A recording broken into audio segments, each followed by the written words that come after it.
Good morning. I'm Carol Dixon, Manager of Senior Support Services. All of us from Richmond Cares and Richmond Gives, RCRG, thank you for coming to the Around the World Tour. May is Caregiver Awareness Month, and we want to bring attention to and appreciation for all the great care that family and friends caregivers provide every day. We would like to acknowledge that we are located on the traditional and unceded territory of the Musqueam, Tuasin, and Kwantlen people, and that we are guests in the territory of the Indigenous peoples of this land.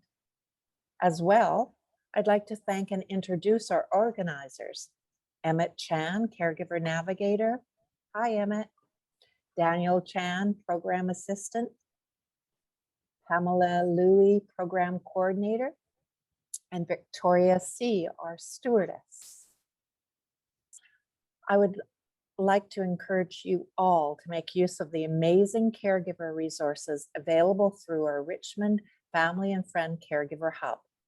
This program is in partnership with the Government of BC, United Way, and the Family Caregivers of BC, and also funded in part by Shoppers Drug Mart and TD Bank.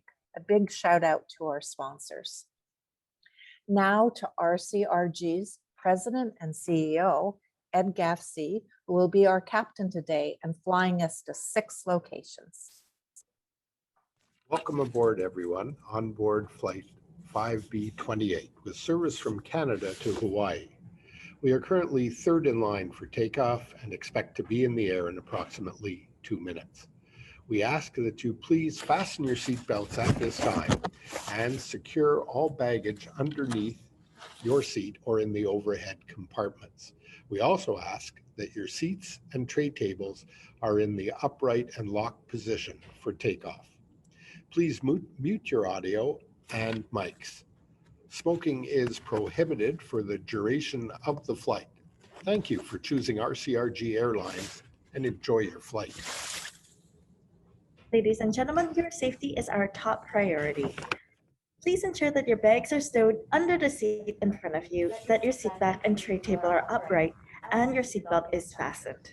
Shortly, we will be landing in Hawaii, land of beautiful beaches and exotic luau's. Representing Hawaii is Theta Phoenix, who will help us discover the healing powers of sound, our voices, and nature. And to allow yourself to set an intention of what it is you want to bring more of into your life as energy flows where attention goes, knowing that your intention of what it is you'd like to receive or expand in your life and your experience will be then attracted to you and will be expanded, and it could create more of your experience of that. So, sitting comfortably, I invite you to visualize now your heart, and I'm going to begin with calling in with Hawaiian chant for cleansing, clearing, and invoking the sacred elements.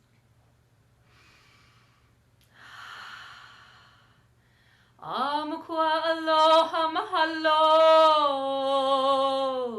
E ho'o mai ke wahine ke aloha. Amkua aloha mahalo. E ho'o mai ke kakane ke aloha. E ho'o mai ke kupua ke aloha. E ho'o mai ke wahine ke aloha. E ho'o mai ke ki maeli mai I ke aloha. E ho'o mai ke I ke aloha mahalo.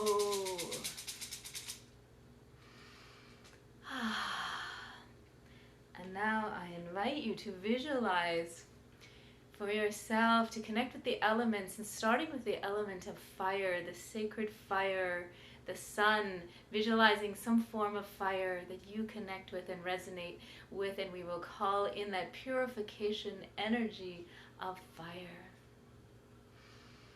Kahi ahino.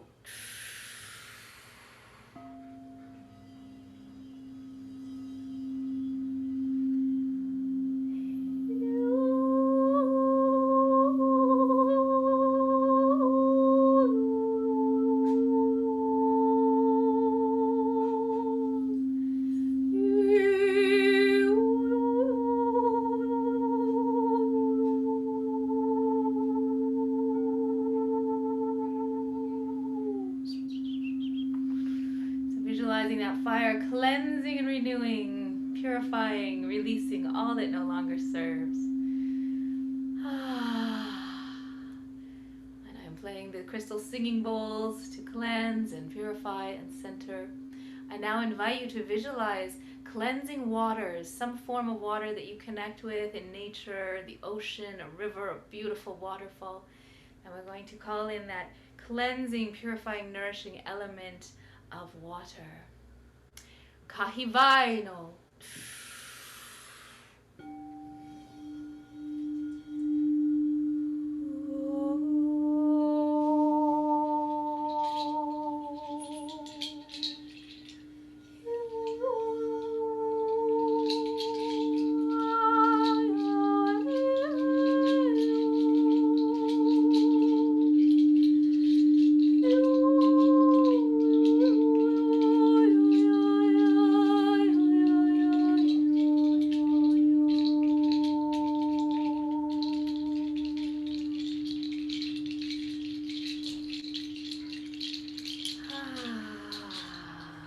Feeling those beautiful cleansing waters.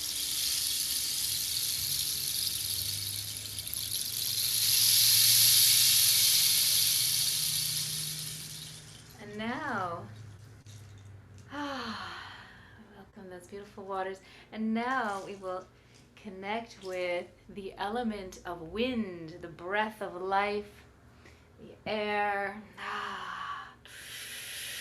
Taking in a deep breath into your belly and visualizing the wind that blows and cleanses and renews, clearing all that no longer is needed. We welcome the wind. Kahi makanino.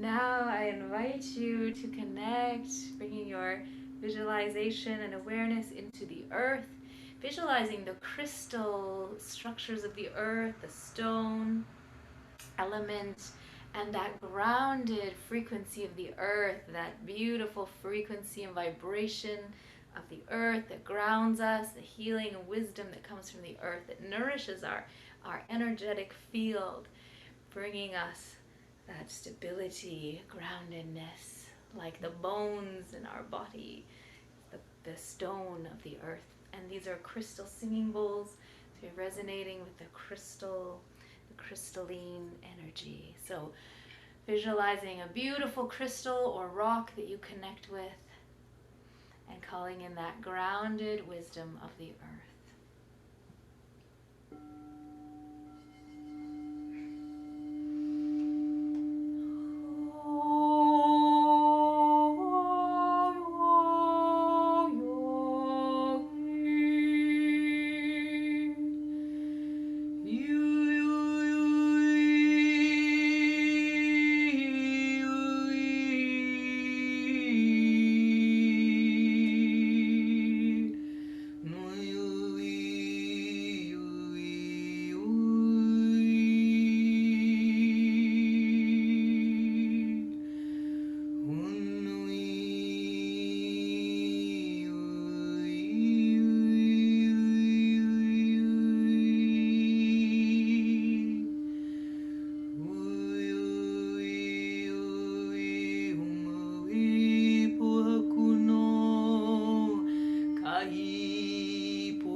that you are feeling these energies, I invite you to set an intention in your heart as I provide a few moments of sound, frequency of the crystal singing bowls.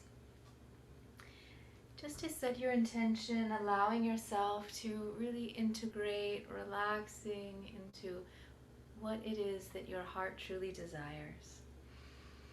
And just breathing into that, allowing your nervous system to fully connect with your body, connecting in with your body, taking some deep breaths, allowing your nervous system to just let go in terms of a beautiful relaxation. So taking a deep breath and closing your eyes if you like.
So breathing deep into your heart and knowing that within you lives the beautiful spirit of aloha, of love, the divine essence of who we all are.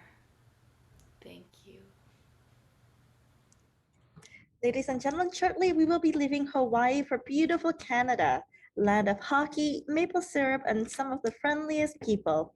Representing Canada is Greg Maloche, who will take us on a trip locally through Canadian folk songs. Hi, everyone. Thanks for inviting me today. It's great to be here. I'm a local musician. I've been in Richmond since 1995, been playing guitar since I was about 13. So really enjoy playing. And, you know, like the previous performer, there's a connection, I think, that comes through sound and music. Through COVID, it's been a little bit difficult to make those connections. I really do miss the public performing. But hopefully you get a little bit of taste of one of our local, or not local, but Canadian folk singers, Stan Rogers. If you haven't heard any of his music, I suggest you look it up just about anywhere, YouTube, Spotify, however you like to stream music. He tells stories, and it's the stories, I think, that help us connect with each other.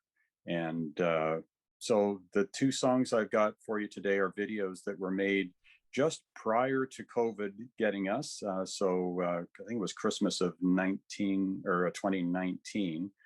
out at the Steveston Folk Guild, which is in Richmond and has been shut down again for a little while. Hopefully we get that started. So yep, go ahead and start the first video if you like.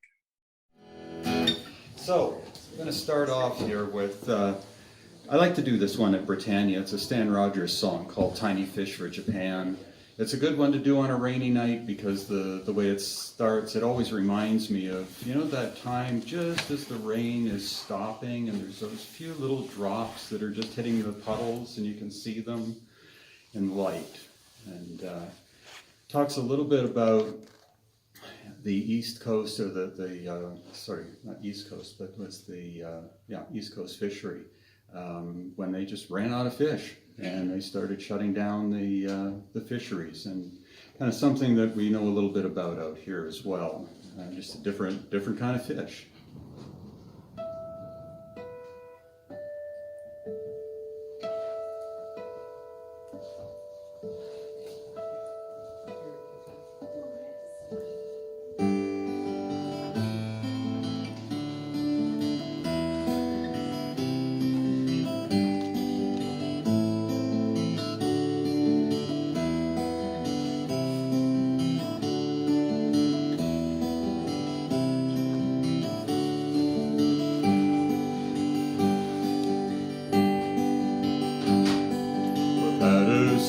Creek's muddy waters run down past the Penny Arcade by the harbor downtown. All the old turtlebacks rust in the rain like they never will leave there again.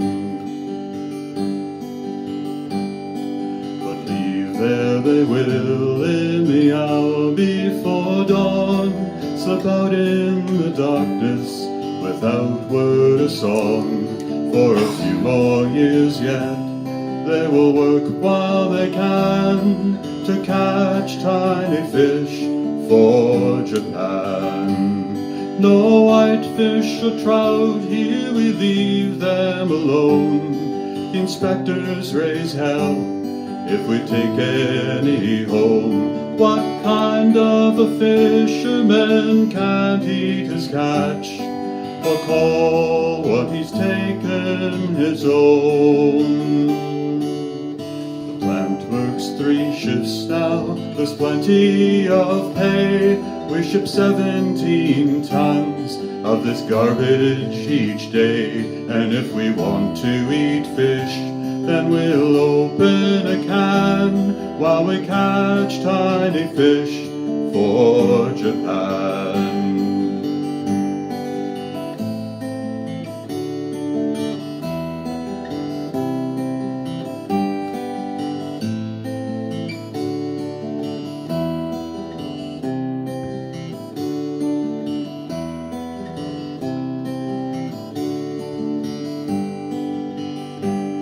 In the Norfolk Hotel over far too much beer, the old guys remember when the water ran clear. no poisons with names that we can't understand, and no tiny fish for Japan. The days run together, each one is the same, and it's good that the smelt have no lovelier name, for it's all just a job now. We'll work while we can to catch tiny fish for Japan.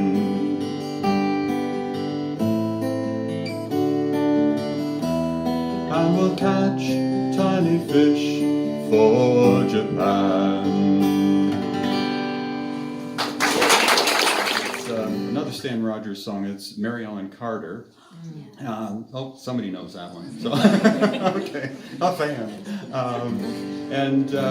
As it getting near the end of the year, you tend to look back on things and make plans for the next year. And one of the things that always amazed me is that there's never any shortage of people telling you that something can't be done. And then there are those people that just say, would you please step out of the way? We've got to get this done. And they manage to get it done. And that's kind of the theme behind this song. So here we go.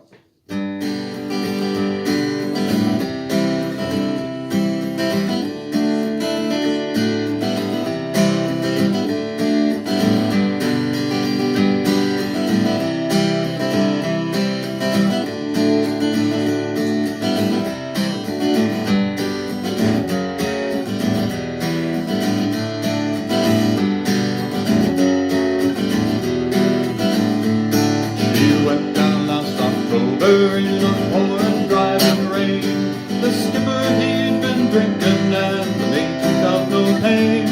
Too close the 3 Mile rock and she was down to mortal low, and the Mary Ellen Carter settled low. There was just a smile aboard her when she finally was awash. We'd worked like hell to save her, all heedless of the cost, and the groan she gave as she went down in causes to proclaim that the Mary Ellen Carter would rise again.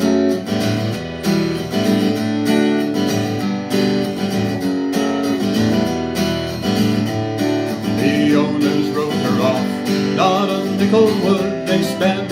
She gained 20 years of service, boys, and let the story end. But insurance paid the loss to us, so let her rest below. Then they laughed at us and said we had to go. But we talked of her all winter, some days around the clock. She's worth $250,000 floating at the dock. And with every job and hit the ball, we swore we would remain and make the Mary Ellen Carter rise again. Rise again, rise again, that her name not be lost to the knowledge of men. All those who loved her best and were with her till the end will make the Mary Ellen Carter rise again.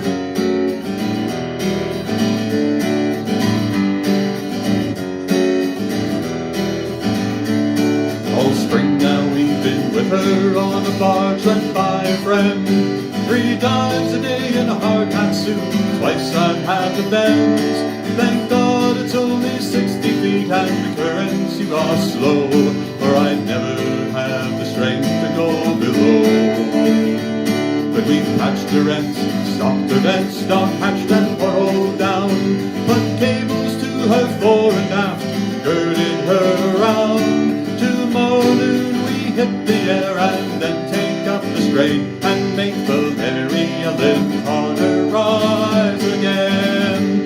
Rise again, rise again, that her name not be lost to the knowledge of men. All those who loved her best and were with her till the end will make the Mary Ellen Carter rise again.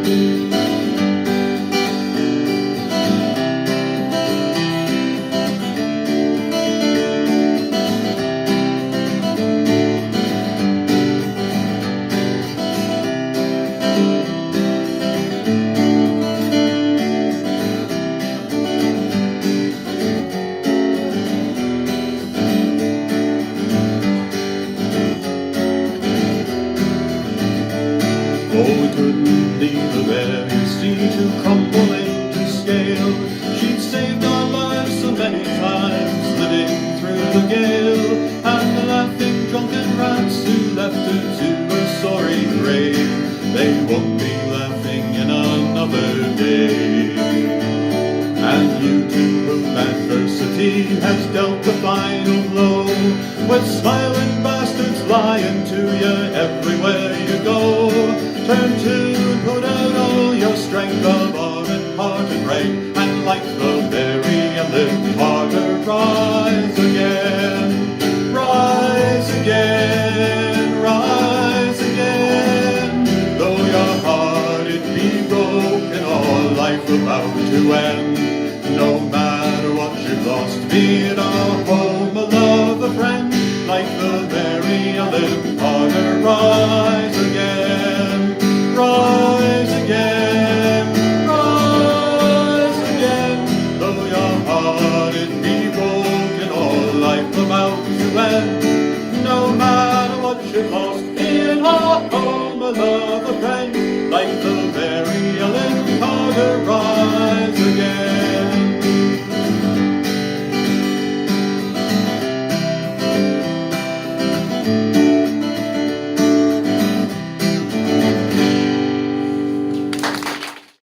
Very much for having me. I hope you enjoyed the songs, and I'm looking forward to the rest of the afternoon. At this time, we will be departing Canada for France, known for their stunning vineyards, cheeses, and of course, the famous Eiffel Tower. Representing France is Rainbow Lee, who will take us on a journey through and let us learn and smell the wonders of essential oils. Hi, my name is Rainbow. I am an essential oil lover and a certified essential oil specialist.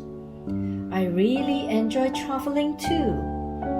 Today, I would like to invite you to join my journey to visit France and to know more about essential oils.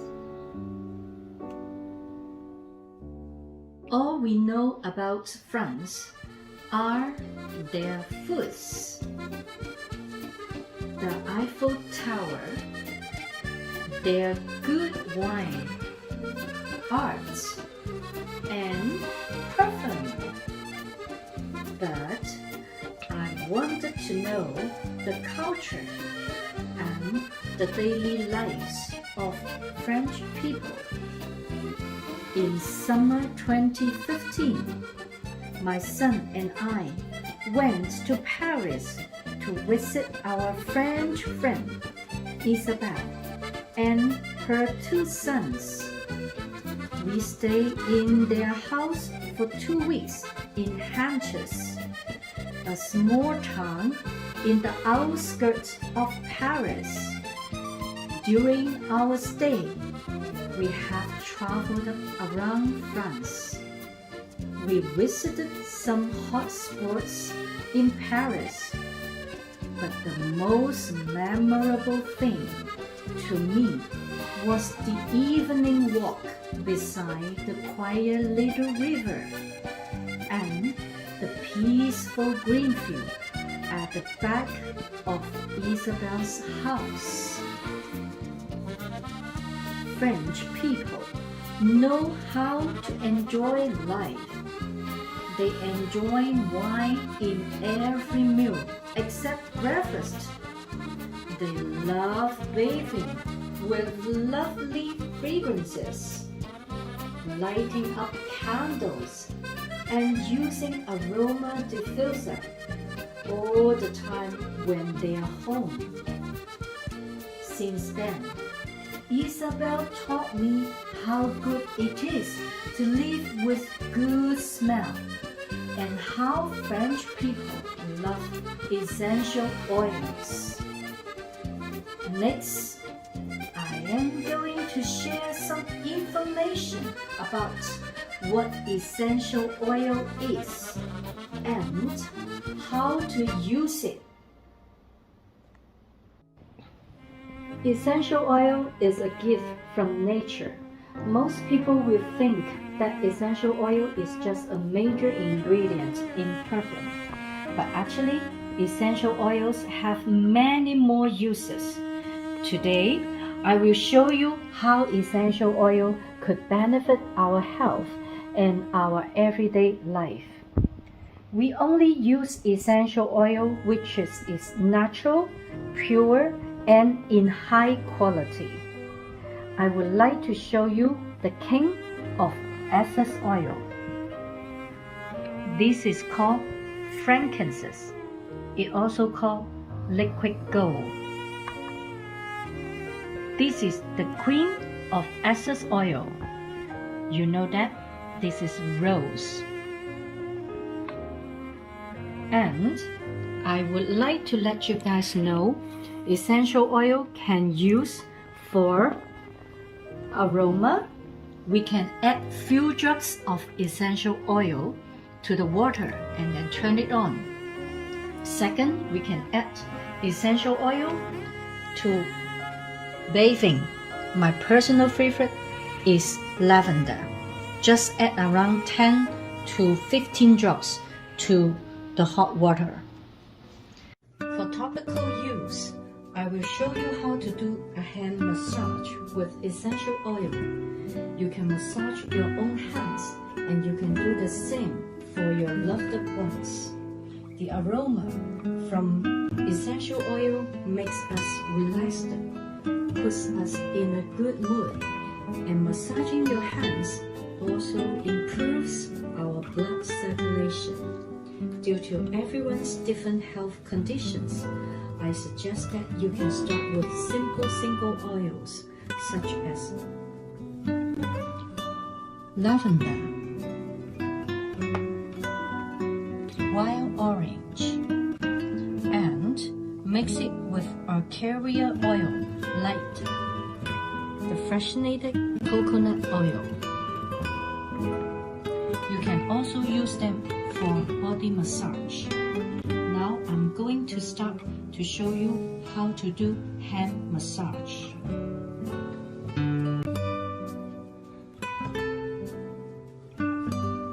First of all, we apply some essential oil, just 1 or 2 drops.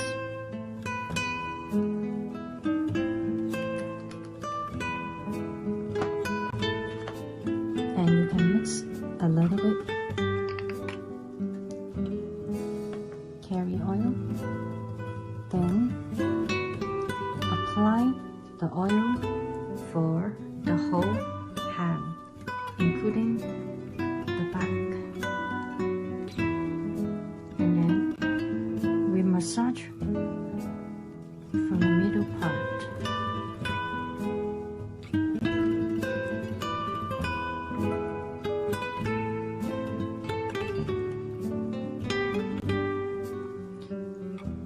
Just be gentle. You don't need a very hard push.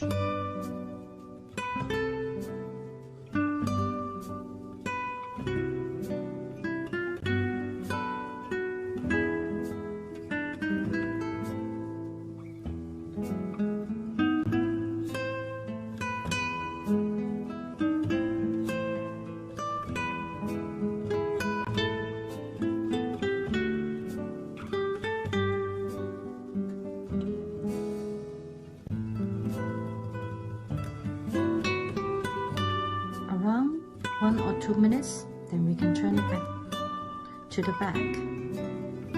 We start from here.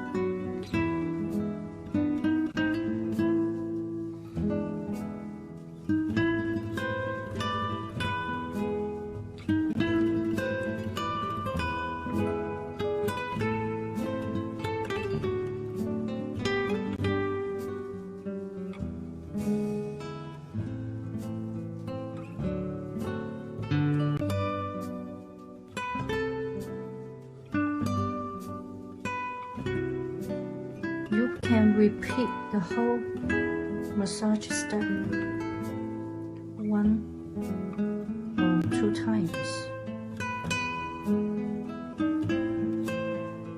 Okay, so this is the way you do the hand massage for others.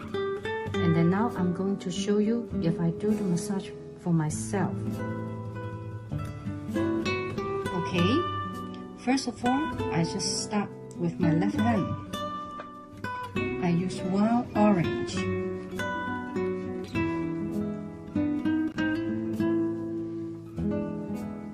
Just put 2 drops and mix with a little bit coconut oil. Then massage my both hands. Okay, same. We start at the middle. And at the same time, you can smell a very relaxing essential oil. This is wild orange. You just make circle, and then I start from here.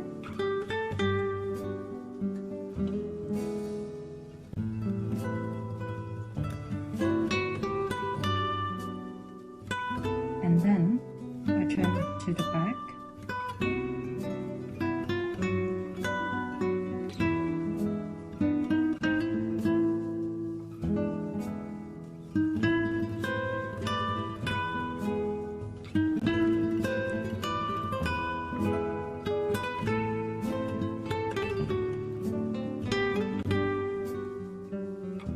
You can massage it a little bit longer time, not just few seconds.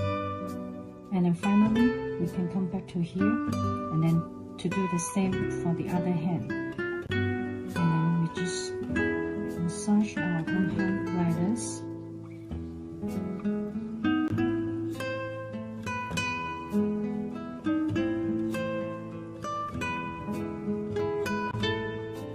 So this is very good for our health, and also you will feel our skin become very smooth and comfortable after the hand massage. Furthermore, we can use essential oil for hand and feet scrub. It's really simple.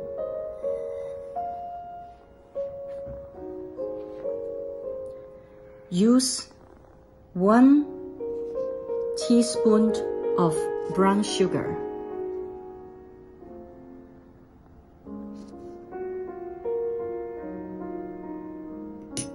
Then we add 2 to 3 drops of essential oil, whichever you like.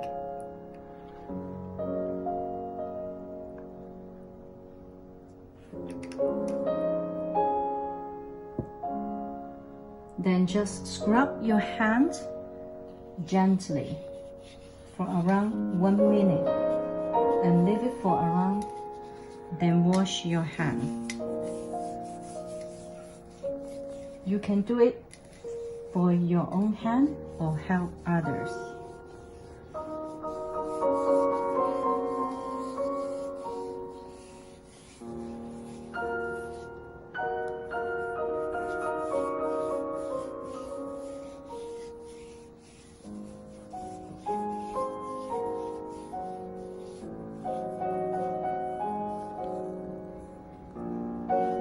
After that, you can just leave it for 1 minute, and then you can just wash your hands with warm water. After that, you have to apply some lotion for moisturizing. You can do the same for your feet too.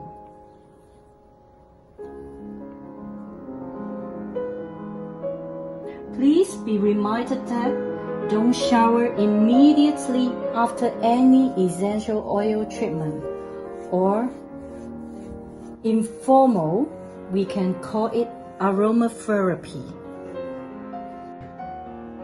Time flies. It's the end of our France tour. I hope you enjoyed this journey and wish you all health and safety. Thank you. Goodbye.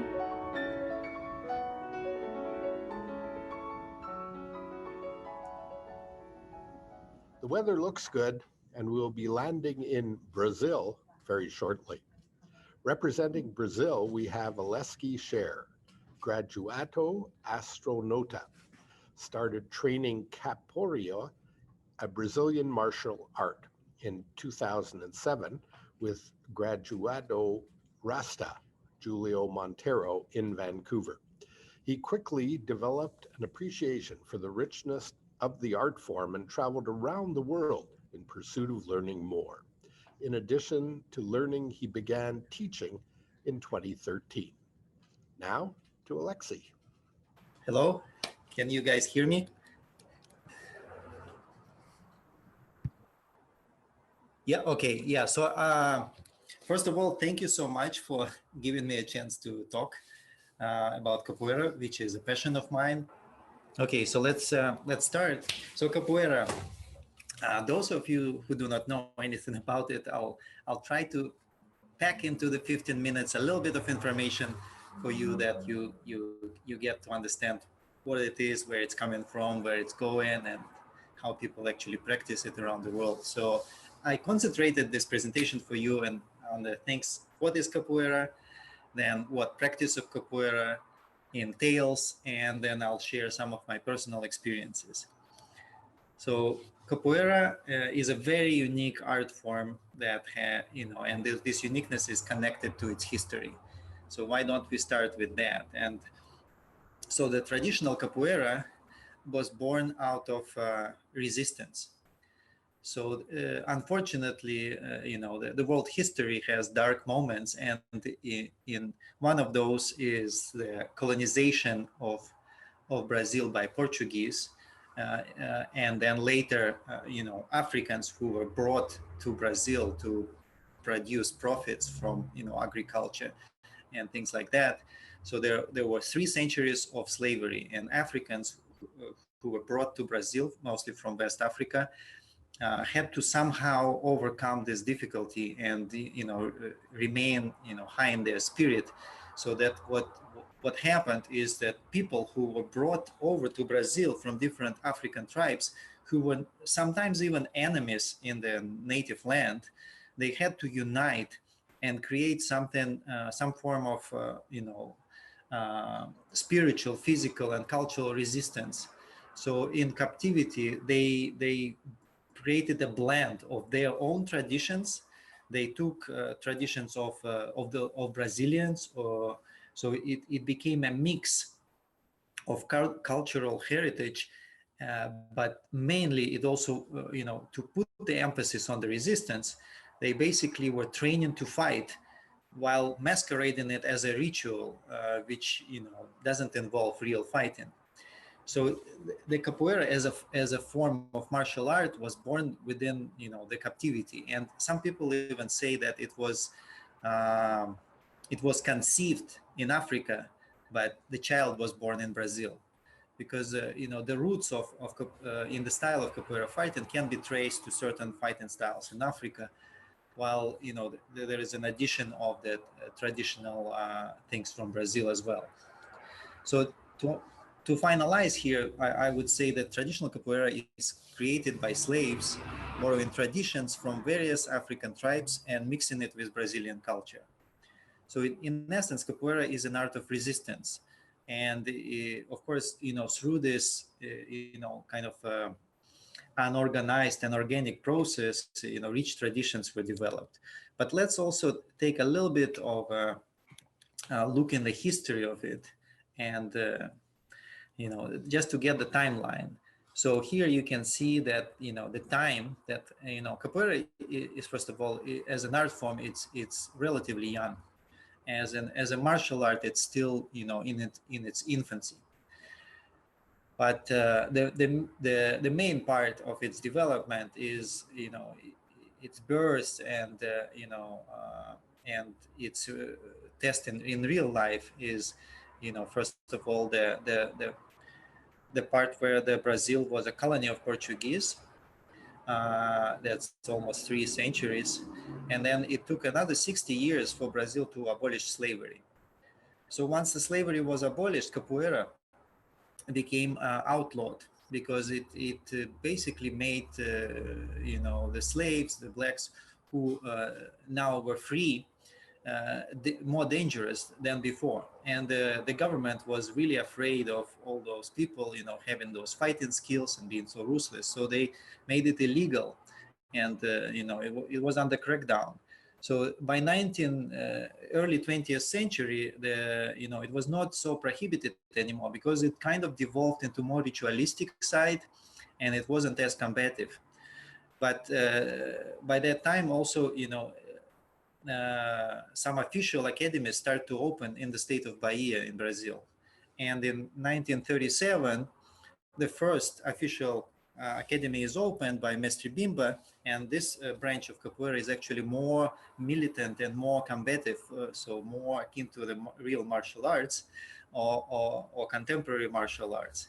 And so only in 1937 it is recognized by the President Vargas, and in 1970s, that's when the capoeira starts to leave Brazil. So mainly through shows, through cultural shows, it leaves Brazil and kind of conquers the world, with the storm, because it's so the show aspect of capoeira is so impressive that people fall in love with it basically just from watching it, and it becomes an international phenomenon.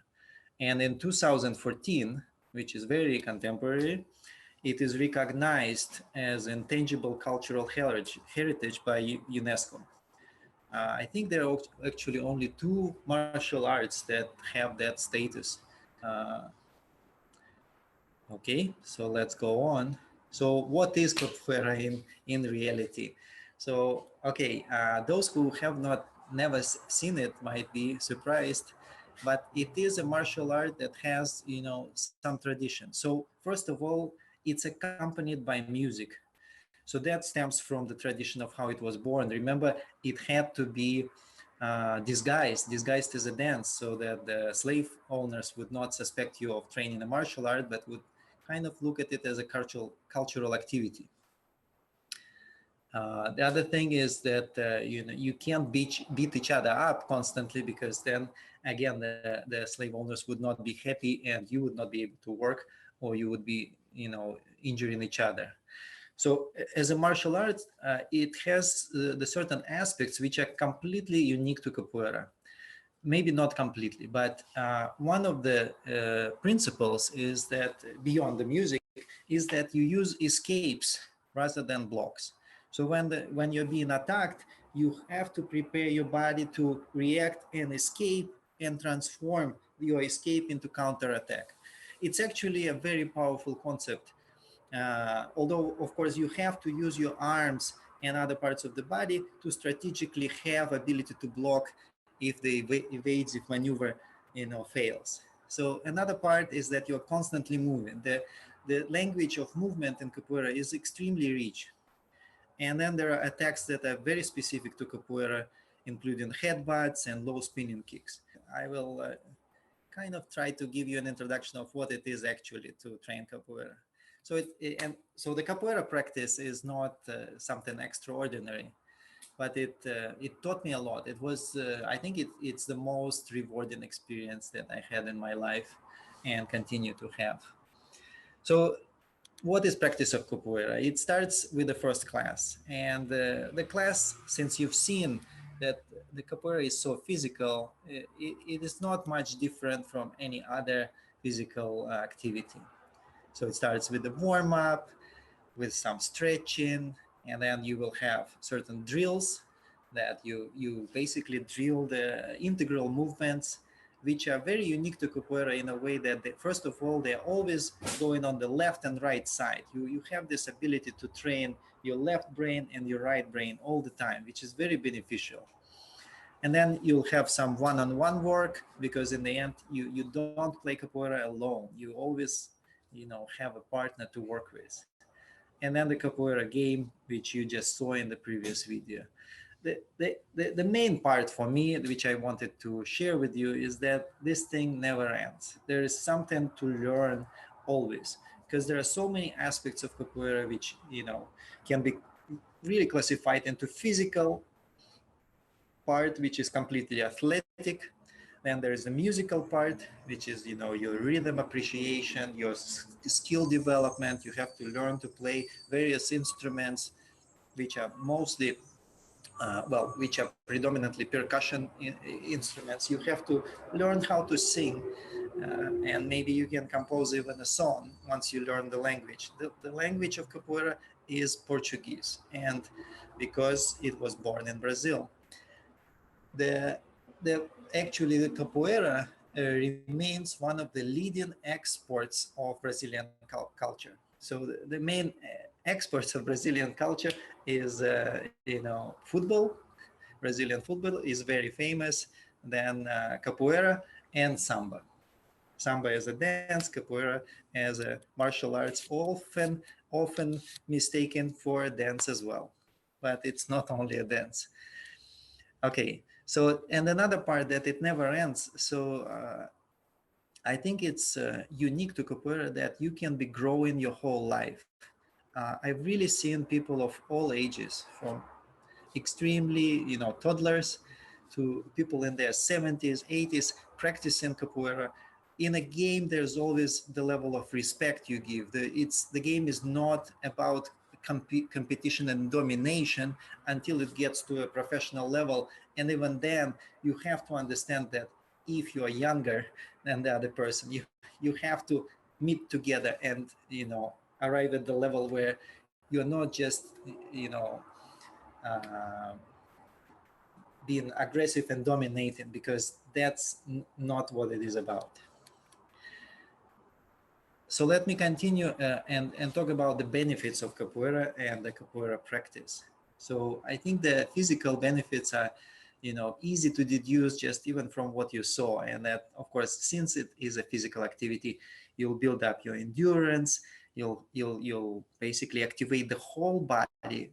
It's a whole body exercise, and it really engages the core, and it has the movements which are not, planar. The movement of classical sports, or like Olympic weightlifting or gymnastics. They're very, intense and extremely, athletic, but they are always happening in a very direct way. You're always moving in one plane. You're going down, up. There is no rotation and transformation that capoeira, presents. And you'll also develop, of course, strength, flexibility. You'll be very coordinated. When I started, I couldn't reach my toes. I wasn't coordinated. So all of that had to come along the way. And yeah, as I said, complex movements, training is excellent for your body. But there are also benefits for your mental health. And I think finding an activity which helps you, maintain the mental health is very important for adults. So what capoeira provided me is the mental resilience. It is definitely not an easy art form to master. So it takes some time to overcome things, to be resilient, to not give up. Then another part is a stress relief. So you always feel better after training. Even then, when you coming in, you might feel, a little bit tired, not ready for it, but always better after that. And another part that I noticed is that it reduces the social anxiety a lot, because you work with a group, and the culture, the atmosphere that capoeira creates is that of helping each other, of respecting each other, of trying to hear each other, of basically a dialogue and understanding. I never, experienced anything like that before. Then there is empowerment, which comes from, making small strides, making small victories, making small victories, not over others, but over yourself. And then what I would call the brain gymnastics. It's kind of underlying thing that you don't notice, but your brain starts to work better because of the asymmetry of or symmetry of the movements, that you have to work the left side and the right side equally. And you have to defeat your deficiencies that you develop through life, because you always work with your right hand. You always, or left hand, whatever your dominant side is, that's always what you do. And capoeira challenges in a way to see the other side, So that, wires left and side hemisphere of your brain together. So now I think I want to give you a little bit about my personal experience, and my personal experience that basically I fell in love with it from watching it, and I started 32 years. So normally people would say, well, you're crazy, you're too late. But I started and never looked back, and I think it was a great decision. It's basically I don't think I was in better shape in my life, when I started. So and what it took me, I was first concentrated on the physical movement, and then when you get injured, for example, you turn to music, and suddenly you discover that the music, the part that I didn't touch or wasn't interested in the beginning, comes to life. And then you dive into language, and then you dive into history, which which leads you to culture. You experience something that has more meaning for you now. It changes your perspective a lot. And another big part is the community. So the community is there, and it could be a local community, and it could be an international community with people from all over the world. And I never seen such an inclusive, diverse community, because it's not only people of all racial backgrounds, all socioeconomic backgrounds, all ages, and they are just united by this passion for the art. It's really unique and special. And you form friendships that way. You visit little towns. You really open your mind. You travel around the world, and the 15 minutes I was allotted is nearly not enough to cover what it is about. So then again, a little bit about the personal experience. Capoeira is a practice practiced by many practitioners around the world. Brazil is full of it, and sorry for the outside noise. And of course, the world is full of it, and Canada has it as well. And there are quite a few groups, quite a few practitioners. I landed by chance with a group called Abada Capoeira, and I want to tell you a little bit about it. So Abada Capoeira is a non-profit organization based out of Rio de Janeiro. It was founded in 1988, so it is relatively young. But in that time, it grew to be the largest capoeira organization. It's world known. The master and founder is Mestre Camisa, and Abada it's an abbreviation, Associação Brasileira de Apoio e Desenvolvimento de Arte Capoeira. So what it translates to is that it is a Brazilian association for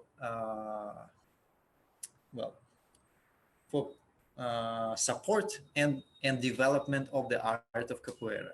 And that's exactly what the organization does. So Abada Capoeira believes that the study of capoeira involves dedication to all aspects of the art, including the technical mastery of the physical elements and constant evolution of technique to improve efficiency and also to prevent injury. It's very important.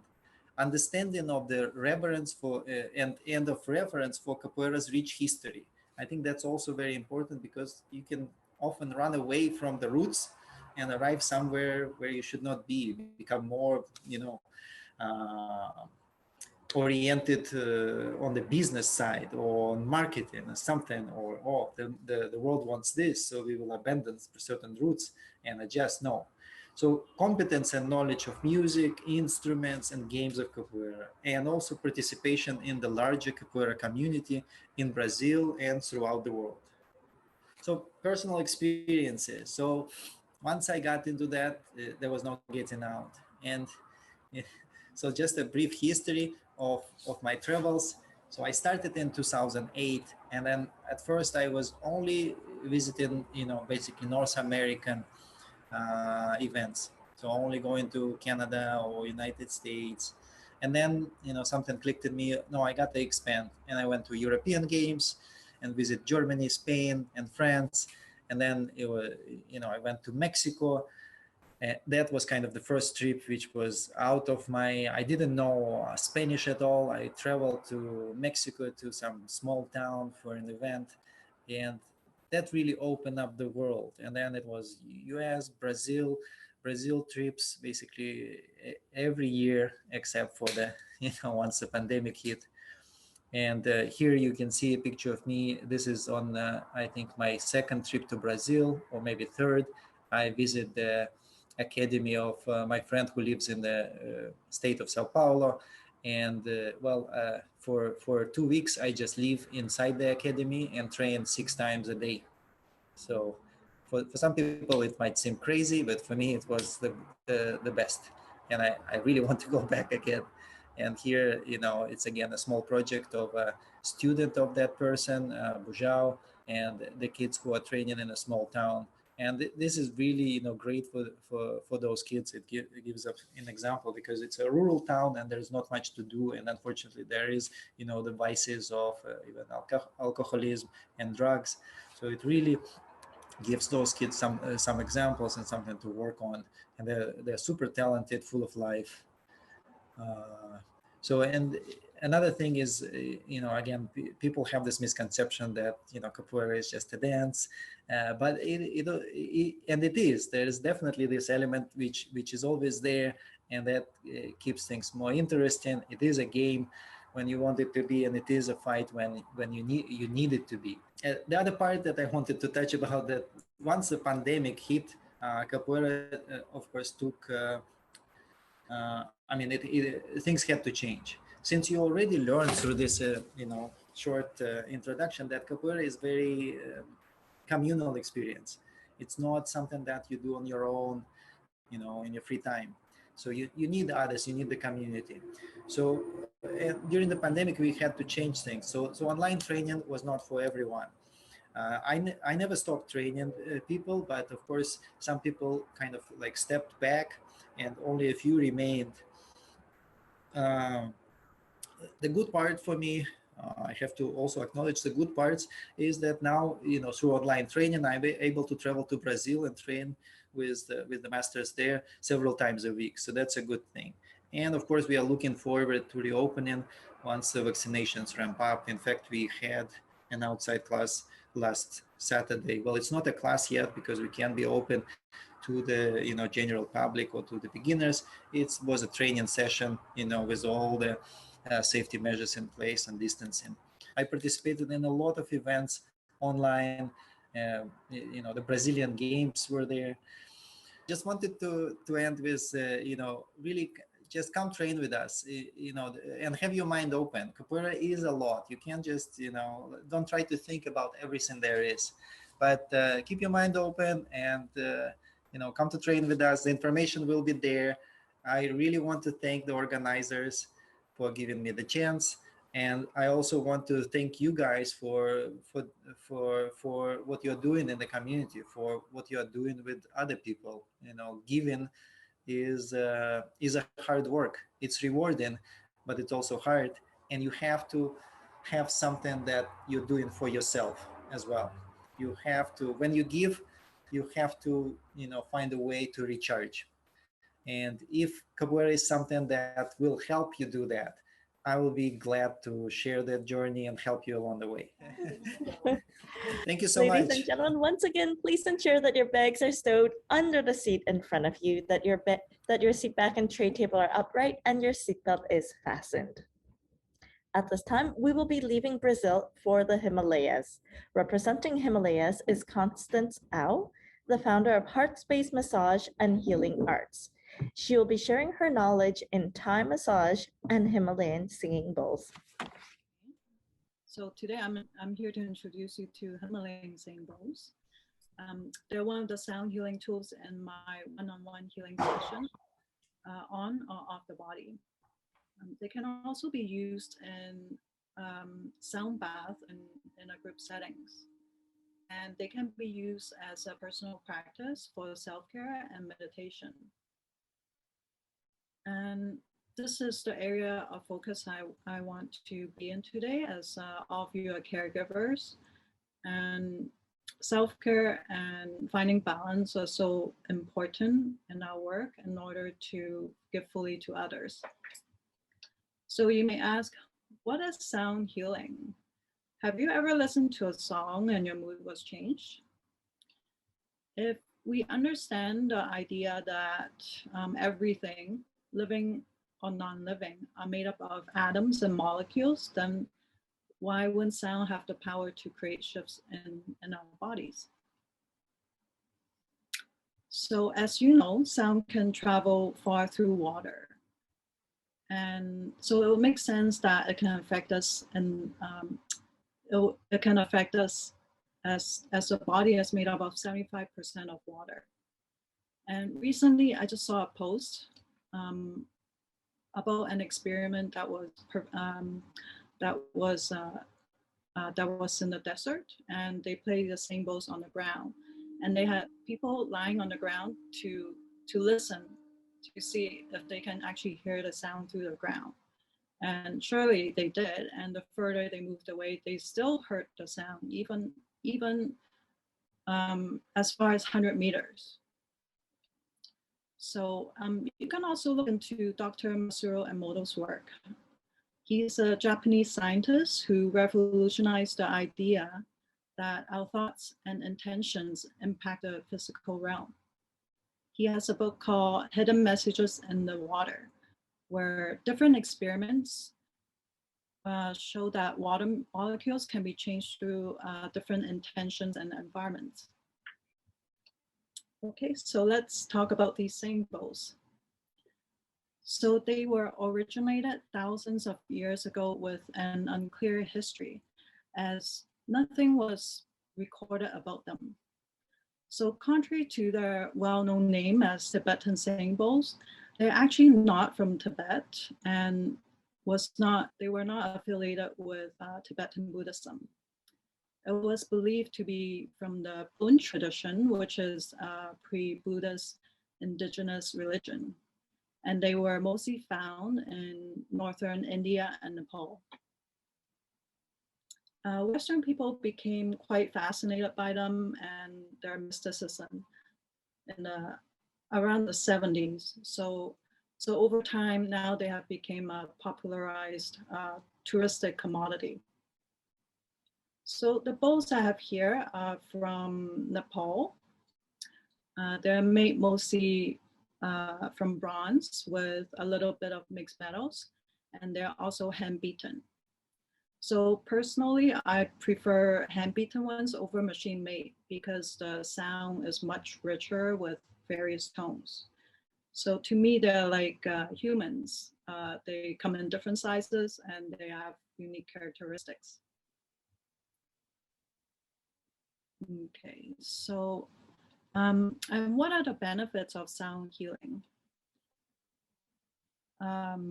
Stress reduction, deeper meditative state, more clarity, can relax muscle tension, facilitates balance and homeostasis in the body, balance the nervous system, improves mental health, and much more. And so now, how do we use them? So they can be used on or off the body. And there are different mallets that you can play them with. So this is wooden mallet, felt mallet.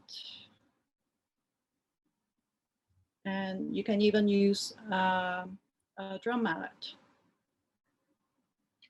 So if we use it on the body, we usually use the felt mallet as it creates a softer resonance.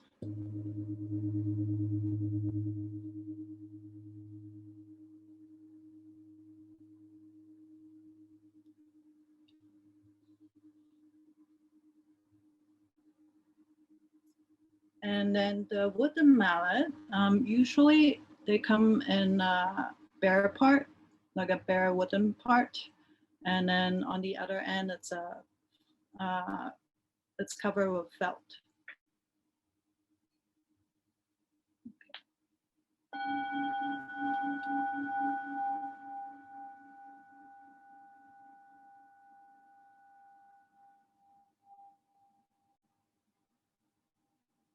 And I'll play it with the wooden part.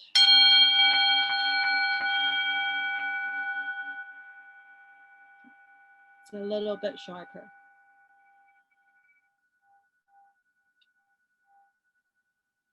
So as a receiver of sound healing, your awareness and attention are important. So when you listen, you can follow the sound and just notice how it affects you, emotionally, physically, mentally, energetically. What kind of sensations? How's the energy flow? Any emotional changes? How are your thought patterns? Do you see colors or any other visuals? Any messages? Even smell or taste? The quality of beingness. So with this in mind, I have a recorded sound experience for you to watch right now. Hello, this is Constance from Heart Space. Here's a mini sound experience for you. So let's close our eyes. Take some deep inhalations and exhalations.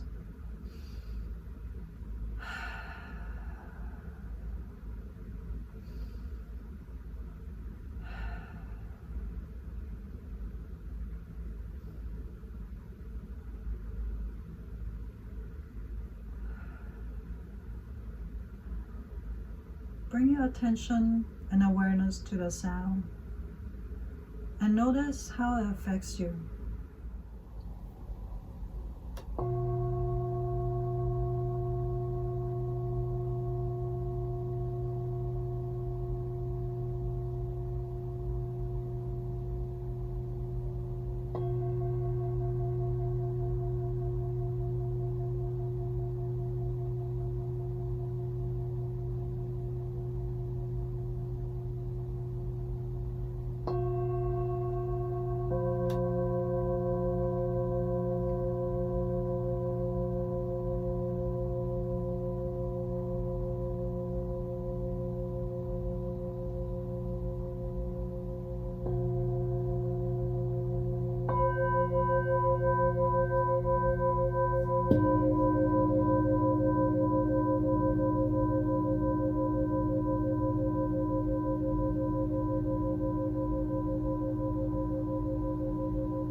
Okay, so I hope you enjoyed this short sound experience and presentation.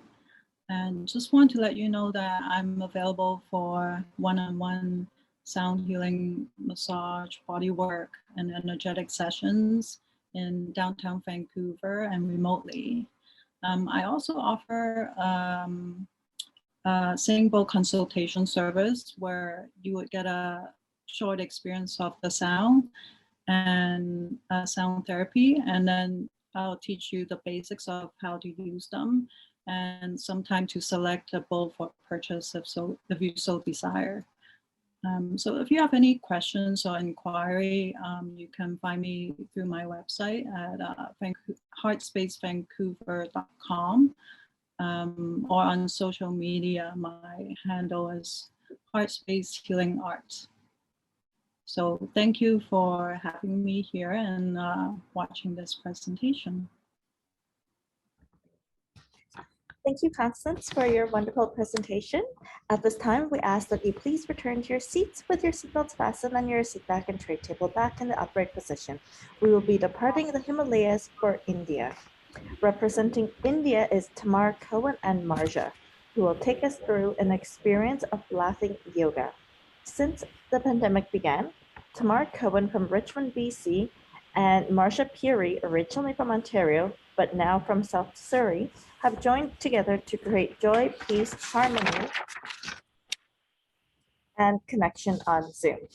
Together, Tamar, who is a certified laughter yoga leader and laughter ambassador, and Marja, who is a certified laughter yoga teacher and laughter ambassador, run the largest weekly Canadian laughter yoga Zoom club, Laughing with Tamar and Marja, now running for 45 weeks with participation from over 1,750 global laughers from 27 countries, 31 USA states, and 8 Canadian provinces. They have also organized and hosted 4 workshops for laughter yoga professionals, as well as online World Laughter Day 2020 celebration, 2020 Virtual Canada Ha Ha Day celebration, Hilarious Ha Ha Ha Hanukkah 2020, and the 2021 Global Belly Laugh Day celebration. So, welcome, or I shouldn't say welcome, but I should say hello, everybody, and thank you for inviting us today. I'm Tamar, rhymes with star, Tamar Ha Ha Ha Ha Cohen. And actually, although my name looks like Marja, the J pronounces like a Y, so it's actually Maria, and it rhymes with how are ya? So I like to be called Maria How Are Ya Puri. And together we are laughing with Tamar and Maria. Welcome to India. Thanks for coming all the way over here to India on your travels around the world journey. We are in India because it is the birthplace of laughter yoga, which now has actually, from 26 years ago, has now spread to over 115 countries around the world. Laughter is contagious and has a powerful and immediate positive effect on our body, mind, and spirit. Our bodies cannot tell the difference between spontaneous and voluntary laughter. Laughter yoga involves laughing, exercises, deep breathing, which is a great stress release, clapping, cheering, and playing in the present moment. But please listen to your body, and feel free to skip or modify any part of what we're leading, so that you have no pain. And now we're going to ask Emmett, please remove the spotlights from both of us, because laughter yoga, eye contact is important. And at this time, we would invite everyone to please turn on your cameras if you feel comfortable, because as I said, eye contact is important. And also I invite you all to unmute, because we want to hear each other's laughter, because that will help it make the laughter more contagious. And you might want to, because we were spotlighted, you might have to go in and change your view from speaker view to gallery view. And if you're on a computer, the upper right-hand corner is where you're going to go and do it. So just follow Mari and I in the windows with the lights on. There's not going to be any stretching and bending to reach awkward positions. The yoga part is the deep breathing that we're going to do. And to get the maximum benefit of laughter yoga, it is important to laugh and breathe from your diaphragm. So Maria, would you like to? Yeah, so actually the most important, the whole benefit of laughter yoga is that you don't need a reason to laugh. You can choose to laugh just to make you help yourself feel better. But how do you do that? You know, if you're stressed, if you're tired, if you're upset, like how do you start laughing when you don't feel like laughing and there isn't anything funny? So what laughter is, it's a combination of ha-ha sounds, ha-ha, ho-ho, hee-hee, and the movement of the diaphragm. So what we want to do is we want to warm up our diaphragms and make sure they're moving. Now, usually when you're laughing, the diaphragm is moving, but otherwise maybe not. So this is a very powerful exercise for caregivers.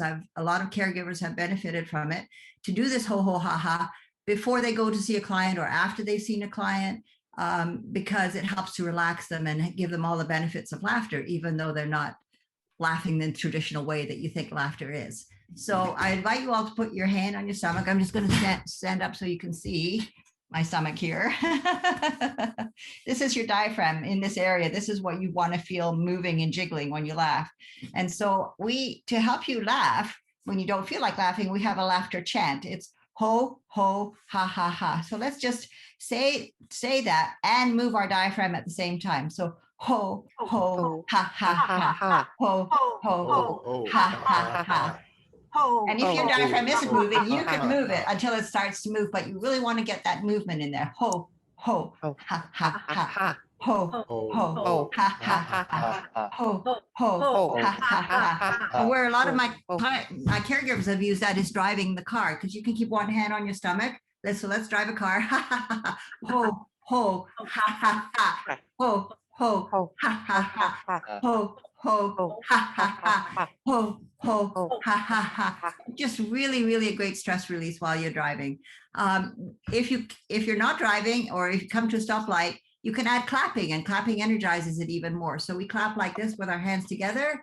And so it will look like this. Follow me. Ho, ho, ha, ha, ha. Ho, ho, ha, ha, ha.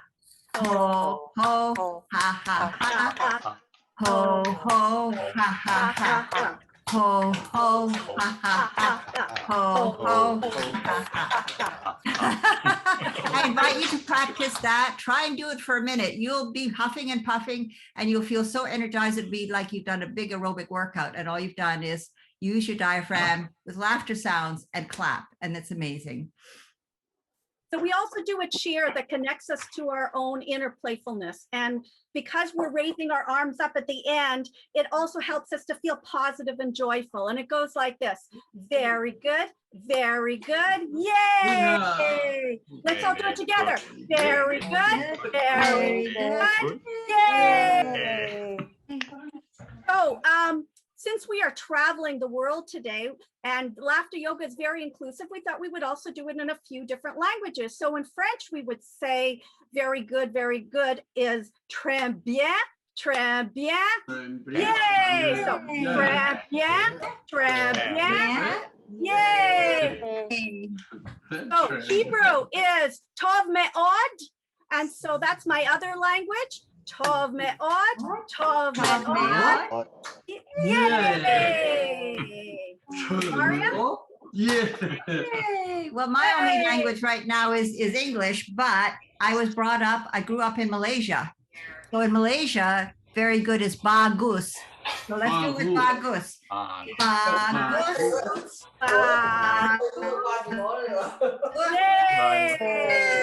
Bagus. Bagus. Yay! And my parents are from Holland, from the Netherlands and Finland. It's kind of hard to do it in Dutch, but in Finnish, very good is tosi. Can you please mute Theta, please? Oh my God, sorry. Thank you. In Finnish, it's tosi hyvä. Tosi hyvä. So here, try it that way. Tosi hyvä. Tosi hyvä. Yay! Tosi hyvä. Tosi hyvä. Yay! You raise your arms like this. It's a positive movement. It helps you feel joyful. You can't not feel joyful when you have your arms up like this or out like this. So even just doing that will start to change how you feel. Let's see, we have any other languages? Let's do it in Spanish. Spanish, it's muy bien. Muy bien. And Muy bien. Muy bien. Muy bien. yay. So just raise your hand if you have a language we haven't said yet. I heard it, but I don't see where it's coming from. Go ahead. What's the language? Go ahead. How do you say very good? Cantonese. Cantonese. Say it in Cantonese, please. How do you say very good in Cantonese? Ho ho. Ho, ho, ho, ho, yay! And laugh yoga. Ho, ho, ho, yeah. Ho ho ho. Yeah. Oh, yeah. If you could remove the spotlight, please. Thank you. Okay, so we also can do very good, yes. Very good, very good, yes. And now we're going to do a few exercises that will demonstrate some of the benefits of laughter yoga. So one of the benefits is that it will strengthen our immunity. So what we're going to do is we're going to laugh as we pump up our arm muscles. And then once our arm muscles are nice and strong, we're going to punch out with laughter to fight infection. So let's laugh to pump them up.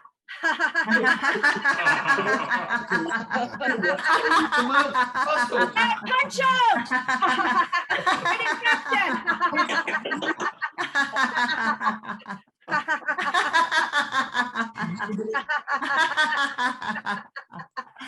Very good. Very good. Yay!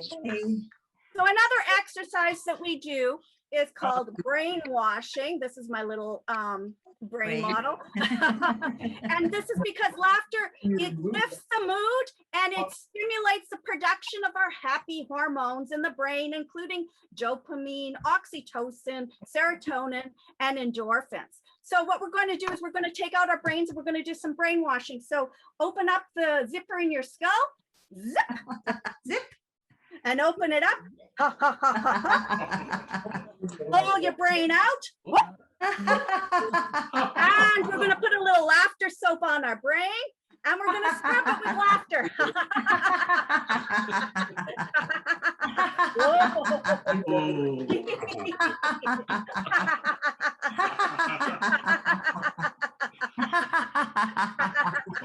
And let's give it a good rinse.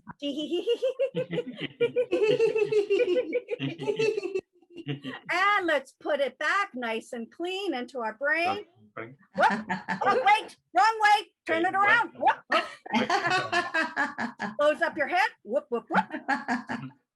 And let's close our zipper. Zip. Very good. Very good. Yay.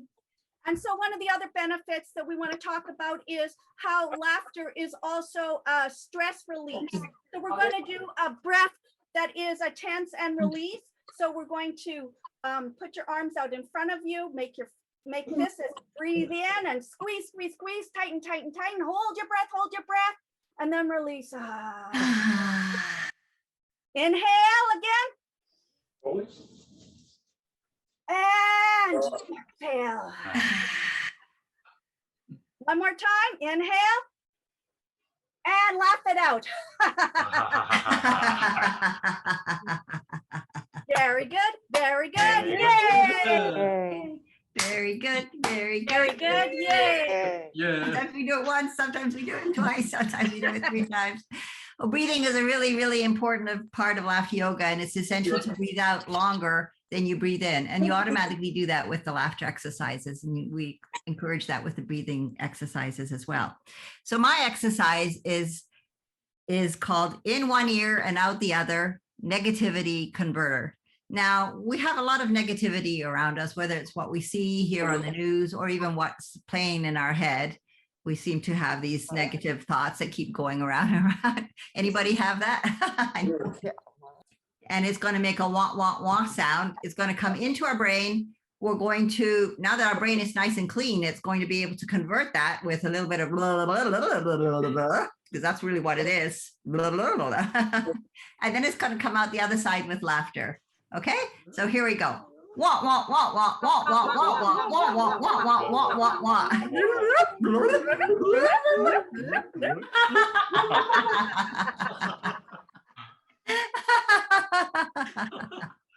Because we want to balance both sides, we're going to come in from this other side, whichever side that is. Wah, wah, wah, wah, wah, wah, wah, wah, wah, wah, wah, wah, wah, wah, wah,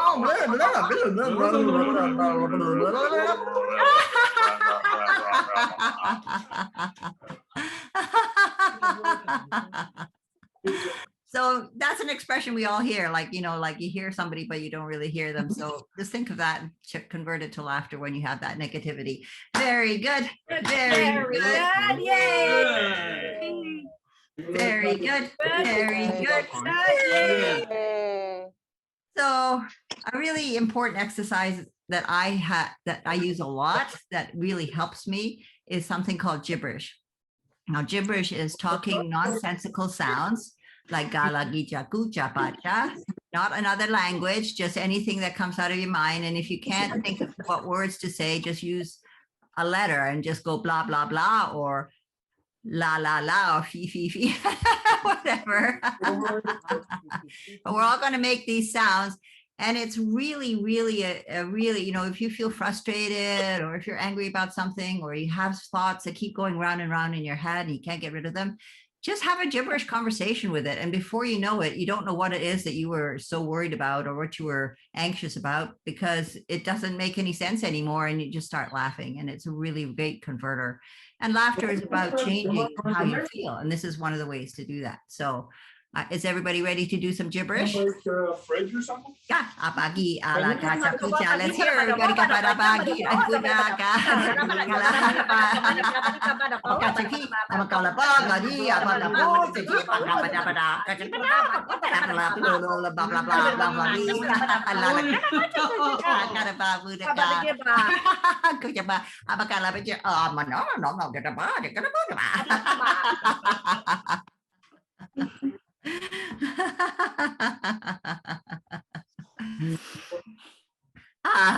Very good. Very good.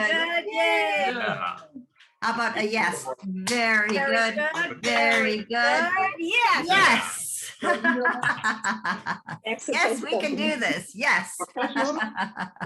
We can laugh to change how we feel. For my breath, I want to do a heart-shaped breath.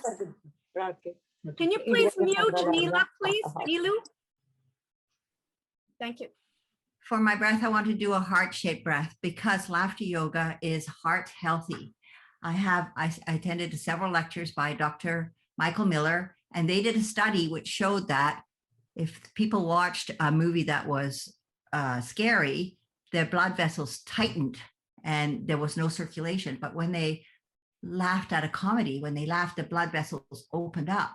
So laughter helps your blood vessels open up, makes you feel good, and is very heart healthy. So this is our heart breath. We're going to make the shape of a heart. And as we breathe in, we're going to go up. And as we breathe out, we're going to come back in. Okay. So here we go. Breathing in. And remember, breathing out longer than you breathed in. Blow it out. And then we're going to reverse the heart. Breathing in. And breathing out.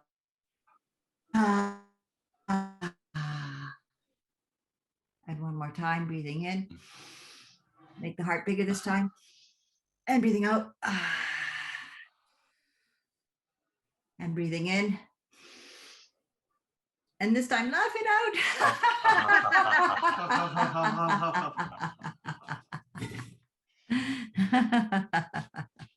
Very good. Very good. Yay!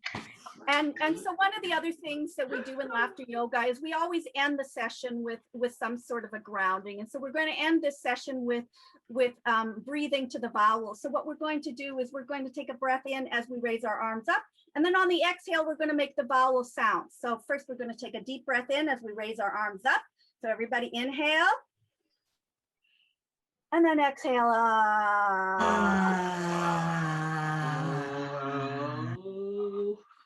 And inhale up.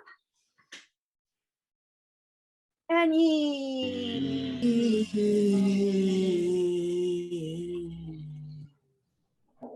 inhale. Sigh.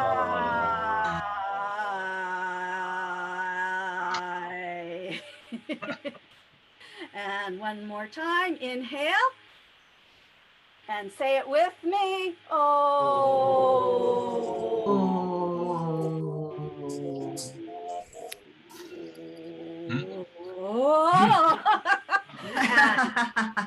Inhale. And see how long you can say you.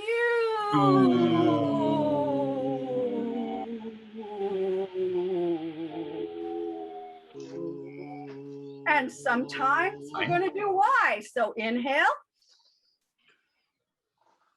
Why? Why not? Why not? Why not? Laugh for no reason. Very good. Very good. Yay. Yay. Very good. Very good. Yay. Thank you, everybody, for coming with us, coming and joining us in India and laughing with us. And we hope you feel more energized. If you feel better, give us a thumbs up. Yay. Yay. Thank you, thank you, thank you. Thank you. Thank you, Tamar, and thank you, Mario, for your laughter-filled presentation. And thank you also to all of our presenters today. We'd also like to thank you, our passengers, for choosing RCRG Airlines for your travels today. We hope you've had a pleasant flight and look forward to seeing you again soon. Please stand by for an announcement from Captain Ed. So I want to again thank everyone for attending today. I want to thank all of our superb presenters for their presentations.